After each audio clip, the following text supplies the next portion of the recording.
bisa. Ya, Silakan, Dr. Egan. silakan. Cara ngelihatnya gini nih, Pak. Siapa tadi namanya?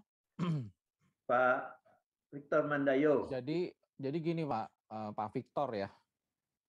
Cara melihat orang sakit perut itu kita harus lebih luas karena ternyata kalau misalnya yang dimaksud dengan gangguan saluran cerna bagian atas bisa di lambung, bisa di kerongkongan atau di bagian usus 12 jari itu lebih banyak di lapangan atau di praktek sehari-hari ketemunya istilahnya adalah dispepsia fungsional. Fungsional artinya adalah ada keluhan sakit lambung, tapi sebenarnya secara struktural tidak ada kelainan, tidak ada kerusakan. Nangkap dulu ya. Jadi artinya ada potensi diberikan obat lambung, nggak ngaruh. Ada, banyak. Malahan banyak juga yang datang ke saya nggak ngasih obat lambung, walaupun dia ngomongnya lambung. Tapi saya tahu nih, posisinya yang problem di sini. Nah, dispepsia fungsional paling sering tuh problemnya dari problem misalnya ada depresi, ada ketakutan, ada anxiety, ada kepanikan, ya, ada stres dari lingkungan sehari-hari, itu ada. Tapi secara struktural dia belum ada gangguan. Nah, saya banyak menemukan kasus seperti itu, ya. Laporannya gini, udah 3-4 dokter nih berobat sakit perut, datang ke saya minta di USG. Saya bilang, ini ngapain di USG, nggak ada apa-apa nih. Cuma kalau karena itu kamu jadi nyaman, karena kamu tahu nggak curiga apa-apa, boleh aja silakan. Ayo kita, dalam tanda kutip ya, saya bilang, ya kita uji aja kita sama-sama. Menurut saya ini nggak ada apa-apa, normal. Menurut kamu gimana? Ayo kita coba lihat ya. Ya di atas 99% hasilnya normal semua. Gitu.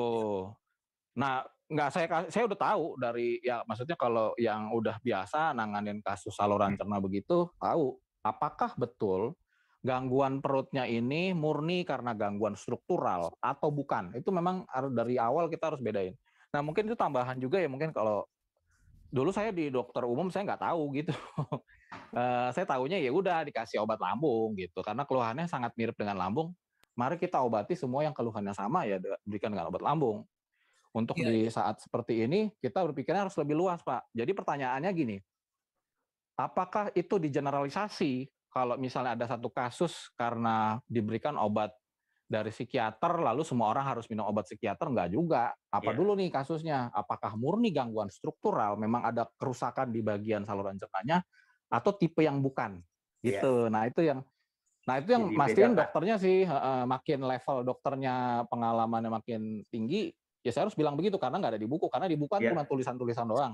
Kalau kita lihat langsung pasiennya beda lagi, manusia lebih kompleks sebenarnya dari sekedar textbook gitu ya. Jadi mungkin itu tambahan dari saya sih biar lebih pas gitu jawabannya. Ya. Makasih banyak dokter.